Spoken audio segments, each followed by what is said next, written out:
Est-ce que vous voyez bien mon écran? Parfait. Ok. Donc, bonjour à tous. Moi, je vais vous faire une petite introduction sur les modèles de raisonnement pour les LM majoritairement et aussi pour les modèles de Visio. Je vais commencer simplement par essayer d'introduire rapidement les modèles de langage parce que tout se base là-dessus. Donc, je ne connais pas le niveau de chacun sur ces modèles-là, les transformers, etc. Donc, je vais aller somme toute assez vite et si vous avez des questions, on pourra revenir après sans problème. Euh, donc pour commencer, à quoi sert un modèle de langage? Ça sert à processer du texte. C'est-à-dire que c'est un modèle conversationnel, on lui rentre du texte, qui peut être une question ou n'importe quoi, et il va nous sortir du texte. Donc évidemment, ils sont pas capables de le faire nativement, c'est des modèles d'architecture un peu spéciales. Et en fait, ces modèles, ils ont plusieurs étapes. La première étape, c'est de transformer le texte en token. Ce token, ça va être le vocabulaire en entier du modèle, c'est tout ce qu'il peut prendre en entrée et en sortie. C'est-à-dire que chaque mot, chaque phrase qu'on va lui donner en entrée va être convertie en token selon un dictionnaire établi à l'avance qui est fixe, qui a été préétabli par la personne qui définit le modèle. Et le modèle va se charger de générer des tokens en sortie à partir de l'input. Donc en fait, c'est un modèle en quelque sorte probabiliste qui va sortir une probabilité sur tout l'espace des tokens en sortie qui va être conditionné selon l'entrée qu'on lui donne. Plus visuellement, un token, ça peut être un mot en entier ou des bouts de mots en fonction de certains mots. Par exemple, en allemand, on peut créer des mots à rallonge en fusionnant plusieurs mots. Bah, là, un énorme mot en allemand, ça va être plusieurs tokens qui vont être en fait chacun des mots ramifiés les uns aux autres. Et donc, chacun des tokens a un ID dans le dictionnaire du modèle. Et ici, par exemple, on peut voir que le mot many a, je ne sais pas si vous voyez mon curseur, mais pas grave. Le mot many a l'ID 12488 dans le modèle. Ça, c'est le dictionnaire token de GPT-4. Donc voilà, la base des modèles de langage, tout fonctionne sous forme de token. Évidemment, un modèle de deep learning, c'est comme toutes les autres architectures que vous pouvez connaître, il ne peut pas comprendre des ID comme ça, il faut les transformer dans un espace vectoriel qui puisse comprendre et qui puisse faire sens. C'est pour ça qu'ensuite, les tokens, ils sont transformés en vecteurs qui contiennent des informations qu'on appelle l'espace d'embedding ou enfin, le vector space des embeddings. Cet espace, il va permettre aux mots d'avoir un sens au niveau vectoriel, c'est-à-dire qu'on va pouvoir faire des maths sur les mots. Par exemple, pour ChatGPT, si je lui donne le mot queen plus male et que je les additionne dans leur espace vectoriel, ça va me donner king, parce qu'il est capable de faire ces relations entre les mots et additionner le vecteur d'embedding de chacun de ces mots pour avoir du sens à la fin. Donc, comment ça se passe? On prend notre input, on va le tokeniser, donc le transformer en suite de tokens. Chacun de ces tokens vont avoir un ID, et chacun de ces ID, en fait, vont être liés à un embedding. Ces embeddings, ils sont appris au moment de l'entraînement du modèle, ils ne sont pas prédéfinis à l'avance. Donc, ils sont initialisés pardon, selon une certaine base, mais ils évoluent au fur et à mesure qu'on entraîne le modèle d'embedding. Il y a des modèles d'embedding qui ne sont pas liés à des modèles de langage. On peut entraîner juste un modèle d'embedding tout seul pour pouvoir faire de l'analyse sémantique de texte, par exemple. Si on veut faire du clustering sur des documents, bah, on peut juste les convertir dans leur forme vectorielle selon un modèle d'embedding et les regrouper selon leur vecteur dans cet espace-là. Donc voilà. Et ensuite, donc le modèle les modèles de langage, ils se basent sur une architecture qui prend en input donc ces embeddings, qui s'appelle les transformers. Donc je pense que vous en avez tous un peu entendu énormément parler même ces dernières années.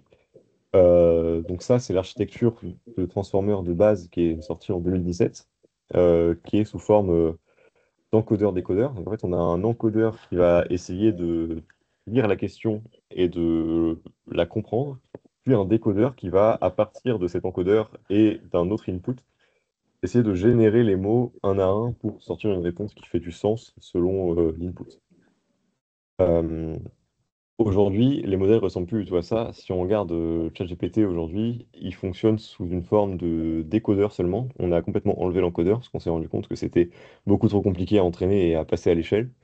Donc, on a simplement un décodeur. Ce qui se passe, c'est qu'on va entrer nos embeddings en input, ajouter un positional encoding. Ça, c'est important. C'est une phase qui va permettre de localiser chacun des mots dans la phrase et donc faire du sens en fonction de la position d'un mot dans une phrase.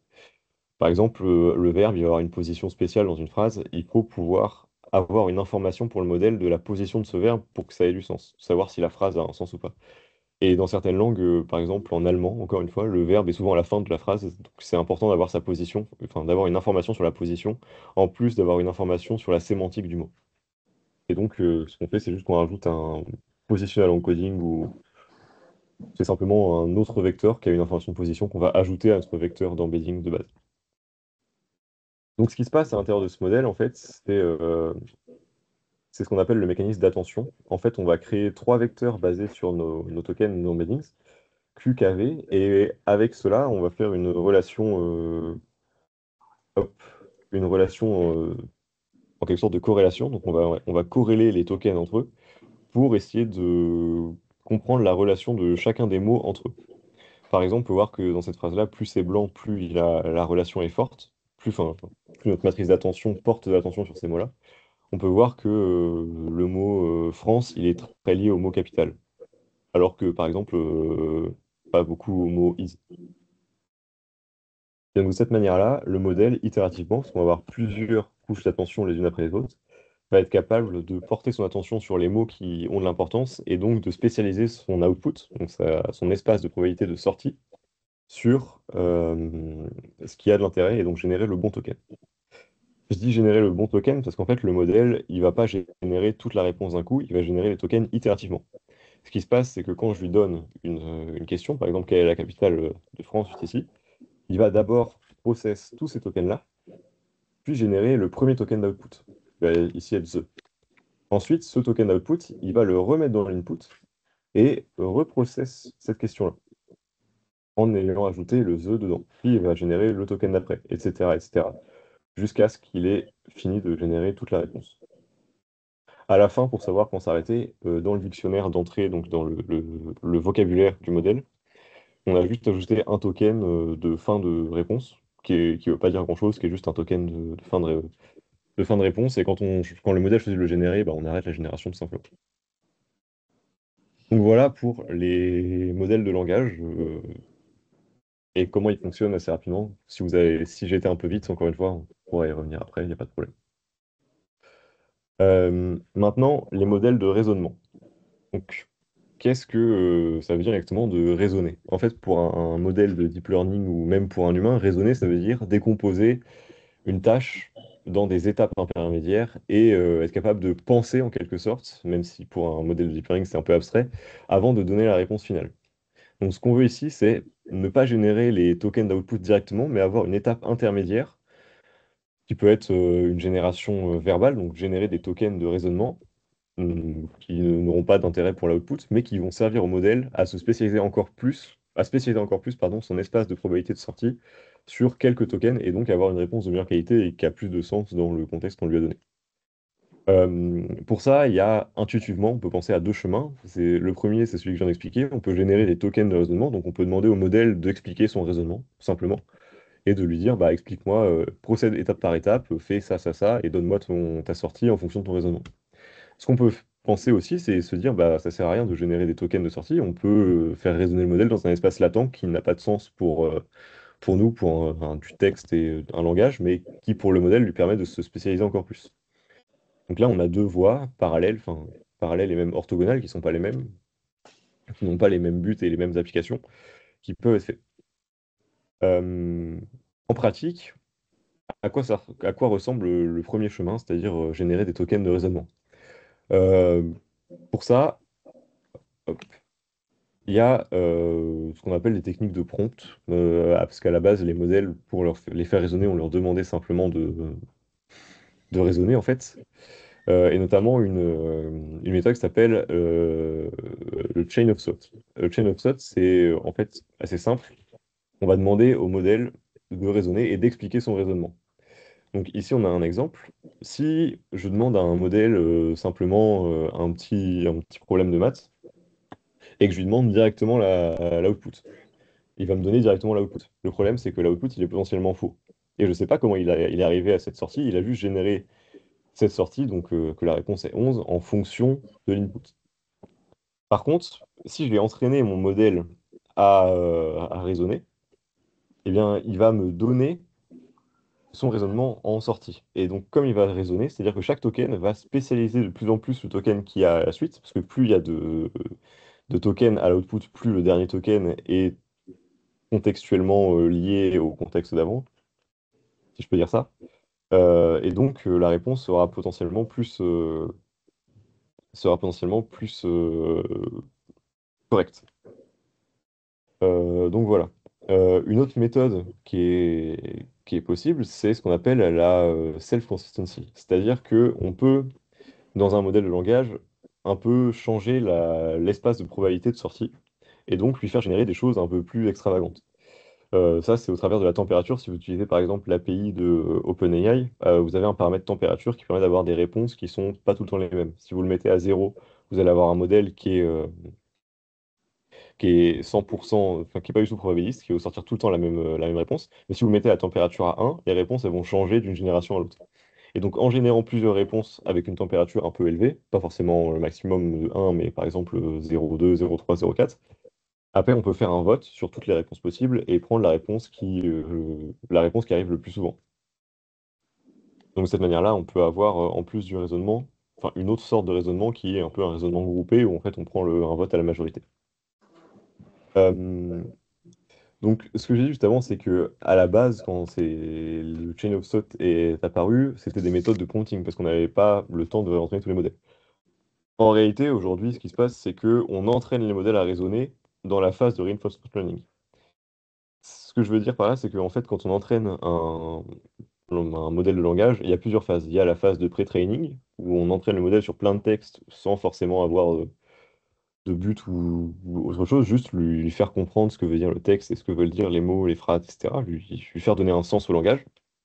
Et ensuite, on va le fine-tuner et par une étape souvent de reinforcement learning, on va lui faire apprendre à raisonner. Donc, pour le reinforcement learning, c'est un peu technique, donc je ne vais pas le détailler là, mais en fait, ce qu'on fait, c'est qu'on va faire générer la chaîne de raisonnement au modèle et à chaque étape intermédiaire, on va lui mettre un reward, c'est-à-dire est-ce que ça sert à quelque chose ou pas? Et donc, plus ça sert à quelque chose, plus le modèle va être incité à avoir ce type de raisonnement.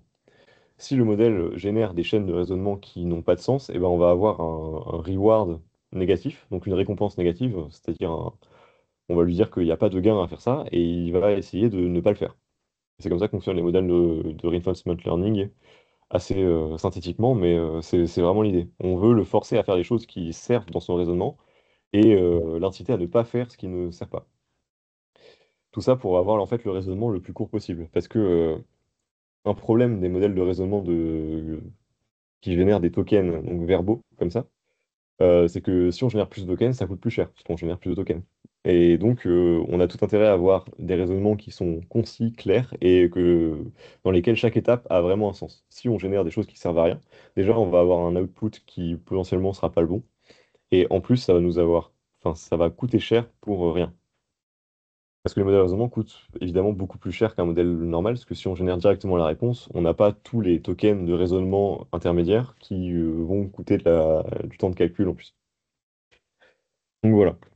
Donc ça, c'est vraiment la base des modèles de raisonnement. Je ne vais pas vraiment aller plus loin que ça sur ces bases pour les modèles de langage.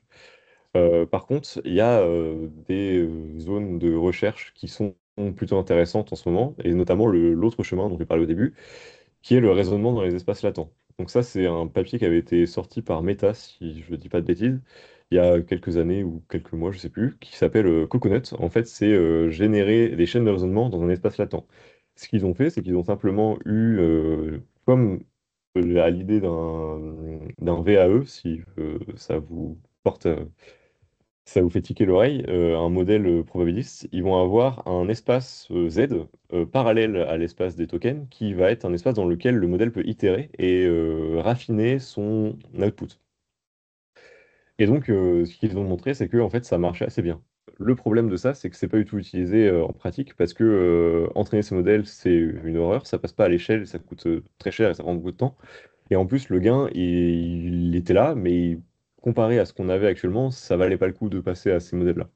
Sachant qu'en plus, avoir la chaîne de raisonnement au niveau des tokens, c'est hyper intéressant pour le débugage. Si on voit ce que le modèle a pensé avant et ce à quoi comment il a raisonné, on peut potentiellement modifier notre entrée pour se dire, ah bah je lui ai dit de faire ça, mais si je le spécifie encore plus sur telle partie, eh bah, il ne pensera pas comme ça, il pensera comme ça. Et donc, si on fait le raisonnement dans un espace latent, on ne peut pas faire ça parce qu'on ne sait pas du tout ce qui se passe à l'intérieur. C'est impossible d'avoir une explicabilité de ce modèle-là, ce qui est déjà assez compliqué pour les modèles de deep learning. Là, c'est encore plus dur.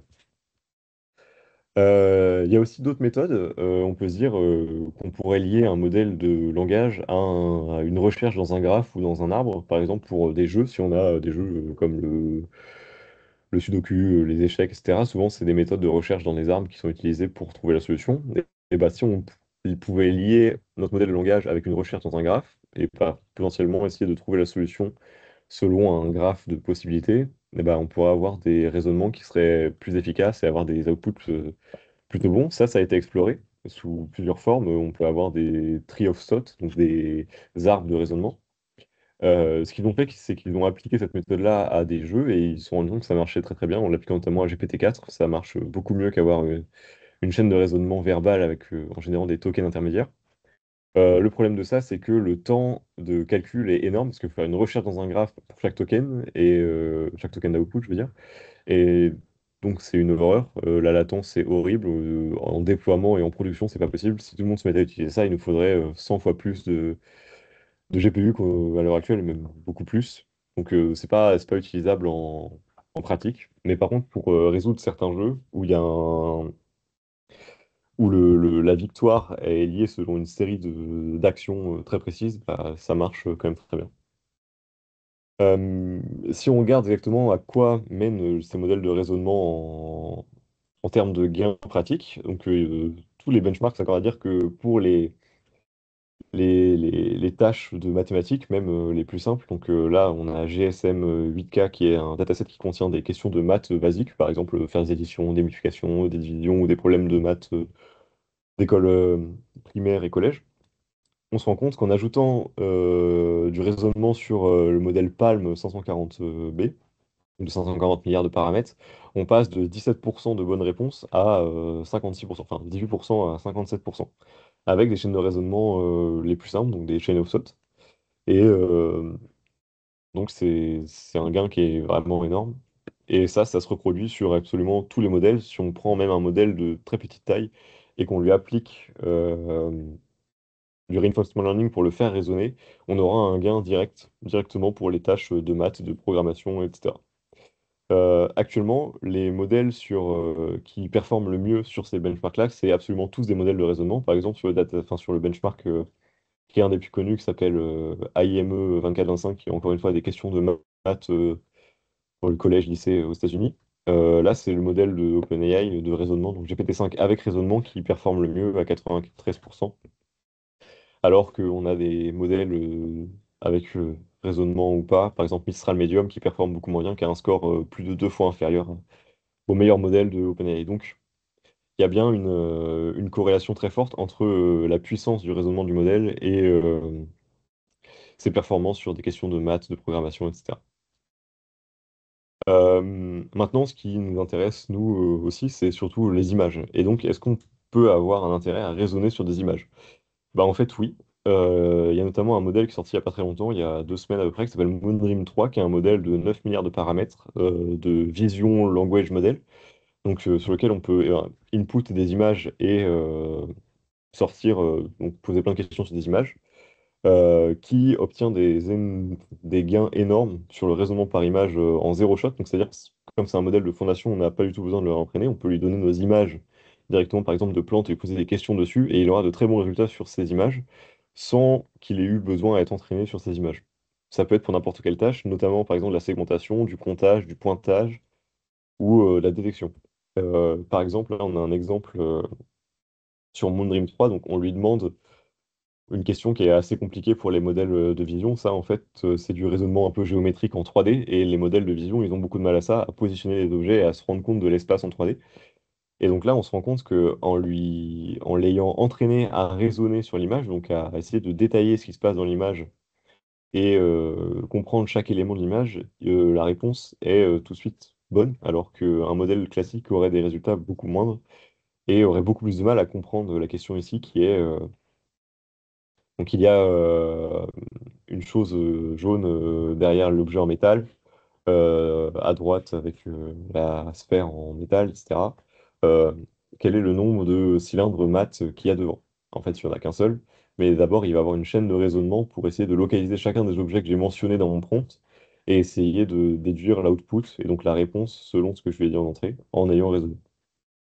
Donc voilà, ça c'est un modèle qui est open source, donc vous pouvez le tester avec ce lien-là ou le télécharger, il est disponible sur Hugging Face. Il y avait deux versions avant qui marchent aussi très bien et qui sont plus légères, parce que ça c'est un modèle de 9 milliards de paramètres, donc il faut quand même une certaine puissance de calcul pour le faire tourner, mais les modèles d'avant marchent très bien aussi et sont plus légers. Il y a aussi d'autres voies qui sont amenées par ces modèles de raisonnement, notamment des tout petits modèles qui raisonnent à fond et qui sont faits uniquement pour raisonner. Il y a 2 jours, il y a un modèle de 7 millions de paramètres qui s'appelle Less is More, qui a été publié par une personne chez Samsung, qui en fait utilise un modèle récursif avec un espace latent et un espace de probabilité, et un espace de token d'output, pardon. Donc ce qu'ils ont fait, c'est qu'en fait, ils ont fusionné les deux modalités d'entrée, les deux chemins d'entrée dont je voulais parler, le modèle en espace latent et le modèle en espace verbal, et avec une boucle de raisonnement. Donc, ce qu'ils font, c'est qu'ils affinent la réponse de token à chaque étape à partir d'un espace latent. Donc, en fait, c'est une probabilité conditionnelle selon l'espace latent. Ils prédisent Y sachant Z à chaque étape et ils essaient d'affiner Z plusieurs fois. Donc, ce qu'ils font dans le papier, c'est qu'ils font 16 boucles dessus en essayant d'affiner Z dans l'espace latent de raisonnement pour à la fin donner une réponse qui est de bonne qualité. Et ce qu'ils se sont rendus compte, c'est qu'un modèle comme ça, donc de seulement 7 millions de paramètres, ce qui est ridicule, hein, c'est 1000 fois moins que les LLM les plus petits qu'on a, enfin, qui fonctionnent bien, qui font 7 milliards de paramètres. Ce modèle-là a des performances compétitives sur les benchmarks de raisonnement, notamment Arc AGI, qui a été fait par François Chollet de chez Google, enfin qui est mené par François Chollet de chez Google, anciennement chez Google, pardon. Et donc on a des résultats, le modèle est aussi performant que GPT-3 par exemple, alors que GPT-3 a été même plus de 10 000 fois plus gros en termes de paramètres. Le problème de ça, c'est que comme on a une boucle de raisonnement, bah, l'inférence est très longue, et donc le temps de calcul est en fait très long et presque similaire à un modèle qui fait 1000 fois sa taille, parce qu'en fait on boucle sur 7 millions de paramètres plusieurs fois. Donc voilà. En conclusion, c'était une petite introduction au modèle de raisonnement. Je pense que ce qu'il faut retenir ici, c'est que ça rend les modèles de langage bien meilleurs pour les maths, la programmation ou toutes les étapes où il y a besoin de détailler son raisonnement comme un humain le ferait assez simplement. La méthode la plus utilisée et qui est en fait utilisée par tous les modèles qu'on utilise, ChatGPT, mais les modèles open source, DeepSeek, etc., les modèles chez Google, c'est la chain of thought, donc simplement on génère des tokens intermédiaires de raisonnement pour lesquels on peut avoir accès ou pas. D'ailleurs, il y avait eu un espèce de grand débat quand OpenAI avait sorti leur premier modèle de raisonnement, parce qu'il ne donnait pas la trace de raisonnement, et on n'y avait pas accès, il donnait juste une version résumée. Et donc les gens n'aimaient pas ça parce que bah, on voyait pas trop comment le modèle faisait pour raisonner. OpenAI, eux, leur point de vue, c'était que bah, s'ils la donnaient, n'importe qui pourrait copier leur modèle, et eux, c'est pas leur business model, ils ne gagnaient pas d'argent si tout le monde pouvait copier leur modèle. Donc c'est une partie à prendre. Maintenant, on a des modèles open source qui résonnent très bien, même des petits modèles open source qui sont très bons à ça, notamment des modèles de code qui sont spécialisés à ça et donc qui résonnent que sur le code et qui marchent assez bien. Donc voilà, et on a aussi du raisonnement sur les images qui font que les modèles de langage avec de la vision sont bien meilleurs pour des tâches zéro shot, comme la segmentation, la détection, ou de la compréhension, comme la tâche que je vous ai montré tout à l'heure. Mais Moondream est nativement capable de faire du pointage, du comptage et de la segmentation sur les objets en sortant des masques de segmentation, même des boîtes. Vous pouvez essayer sur le Playground, je vous invite à le faire, c'est hyper impressionnant et ça marche vraiment très bien. Donc voilà pour moi. Si vous avez des questions, je suis prêt à y répondre. On peut discuter de tout ça.